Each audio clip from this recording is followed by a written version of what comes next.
Halo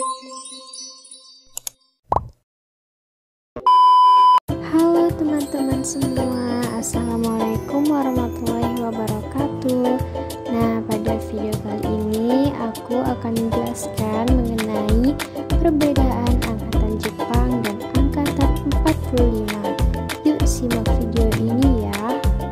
Nah, angkatan 45 ini diperkirakan dimulai dari tahun 1940 sampai 1942. Nah, zaman Jepang ini adalah suatu zaman di mana bangsa Indonesia selama 3,5 tahun dijajah. Karya sastra pada zaman Jepang diwarisi angkatan pujangga baru yang romantis dan idealis, tetapi karya tersebut bersifat realitas dan kritis. Perkembangan sastra pada zaman itu dapat disebut sastra peralihan dari alam romantis dan alam idealis menjadi alam realitas dan kritis. Pada masa penjajahan Jepang, banyak jumlah orang yang menulis sajak dan cerpen. Demikian juga sandiwara, sedangkan roman kurang ditulis.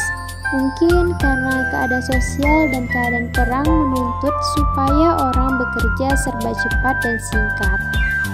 Karya sastra pada zaman ini dapat dibedakan atas dua kelompok, yaitu yang pertama karya sastra dari pengarangnya yang resmi berada di bawah naungan Pusat Kebudayaan Jepang. Mereka menulis sesuai dengan batas-batas yang ditentukan oleh Pusat Kebudayaan Jepang. Yang kedua, kelompok yang tidak mau berkompromi dengan Pusat Kebudayaan Jepang. Nah, tokoh-tokoh angkatan Jepang ini beserta hasil karyanya yaitu Rosian Anwar, M.S. Ashar, Amal Hamzah, dan Idruk. Nah, itu dia tadi sejarah singkat mengenai sastra angkatan Jepang.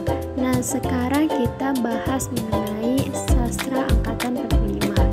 Nah, angkatan yang terkenal dari periode sastra Indonesia yakni angkatan 45. Karena dari angkatan 45, syarat akan suara perjuangan, lantang menyampaikan kritik akan ketidakadilan yang dialami rakyat dari persoalan sosial dan politik. Angkatan 45 bisa dikatakan sebagai pejuang yang berperang melalui tulisan mereka. Angkatan 45 dianggap sebagai pengemban semangat revolusi dan berdasarkan cara pandangnya dan pengalamannya mereka wariskan cita-cita perjuangan dan komitmen membebaskan Indonesia dari dominasi kolonial ke generasi-generasi berikutnya. Sebagai salah satu hasil dari pergolakan, karya sastra angkatan 45 menjadi sebuah karya yang lahir dengan identitas baru yang penuh kontroversial. Kehadirannya sebagai pendobrak nilai-nilai serta aturan-aturan sastra terdahulu membuat karya sastra angkatan 45 menjadi pusat perhatian para sastrawan. Nah, pelopor dari angkatan ini diantaranya yaitu Hairil Anwar, Usmar Ismail, Asrul Sani, dan Pramudia Anantatur.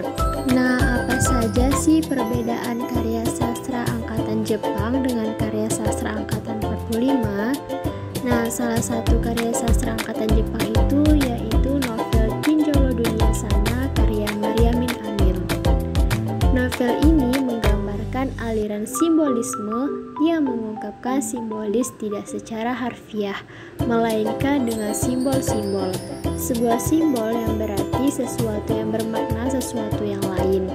Karya simbolik terkadang sukar dipahami dan hanya secara samar-samar ditangkap maknanya.